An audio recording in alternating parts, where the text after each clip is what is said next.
Hello guys, let's start to talk about this.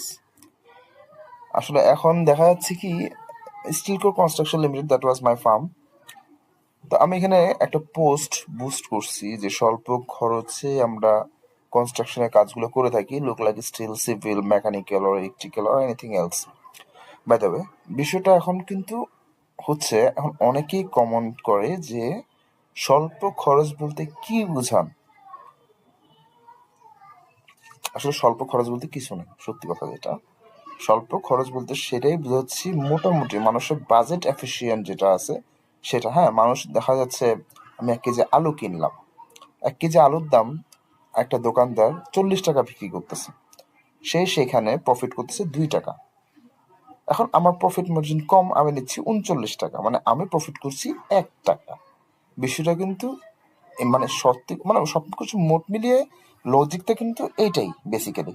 But অনেকেই প্রশ্ন করে স্বল্প খরচ, স্বল্প খরচ, স্বল্প খরচ কি।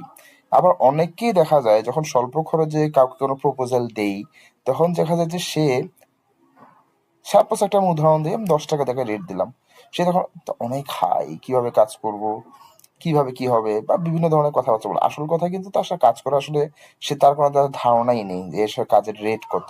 সে যদি আরো 2-4টা কোটেশন নেয়, তখন হয়তো বা তার এটা বোধগম্য হবে যে হ্যাঁ, এই কাজটার রেট এত টাকা হওয়া উচিত, এর থেকে আমি 2-1 টাকা কম পেলে হ্যাঁ আমি তাকে কাজটা দিয়ে দেবো, দ্যাটস ইট। এখন যখন সে সরাসরি চার্জ করে প্রাইস টু হাই, অথচ আমি কিন্তু মার্কেট রেট থেকে অলরেডি 1 টাকা কম দিচ্ছি, কিন্তু যখন কথাটা শুনতে হয় যে প্রাইস বেশি, প্রাইস অনেক হাই, তখন আসলে জিনিসটা আমার মাথার উপর দিয়ে যায়। তখন সেই ক্লায়েন্টকে কিছু বলার মতো থাকে না। তখন তাকে আমরা অ্যাডভাইস করি, প্লিজ আপনি আরো কিছু কোটেশন নিন। অনেক কোম্পানি আছে বাংলাদেশে, কনস্ট্রাকশন কোম্পানির অভাব নেই। হয়তো বা আপনি তখন জিনিসটা বুঝতে পারবেন। আহ অনেকেই আসলে আসলে রেট নেয়, কিন্তু আসলে পরবর্তীতে কাজের কোনো ইয়াদে না। আমরাও আসলে তাদেরকে এমন করে জিজ্ঞেস করি না, স্যার আপনি এই কাজটা করবেন কি করবেন না, আমরাও জিজ্ঞেস করি না। আসলে যার কাজ করানোর ইচ্ছা আছে সে কি দেখবে, বেসিক্যালি তার প্রোফাইল দেখবে, তার অফিস দেখবে, তার ক্লায়েন্ট লিস্ট দেখবে, সে কোন কোন জায়গায় কাজ করছে, প্রয়োজনে স্যার প্রজেক্ট ভিজিট করবে। এমনি কিন্তু অনলাইনে এইভাবে কিন্তু ক্লায়েন্টটা আসলে পাওয়া যায় না। খুব গুটি কয়েক ক্লায়েন্টই আছে যারা বলে যে হ্যাঁ আপনারা আসুন, আমরা আপনার সাথে কথা বলি।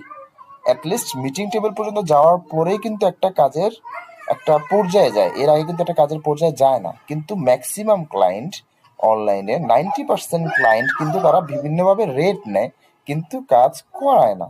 আসলে এগুলো মোটেও ঠিক না ভাই। আপনারা যারা কাজ করাবেন ভেবে চিন্তেই মাঠে নামুন, বাজেট নির্দিষ্ট পরিমাণে বাজেট নিয়ে তারপর নামুন।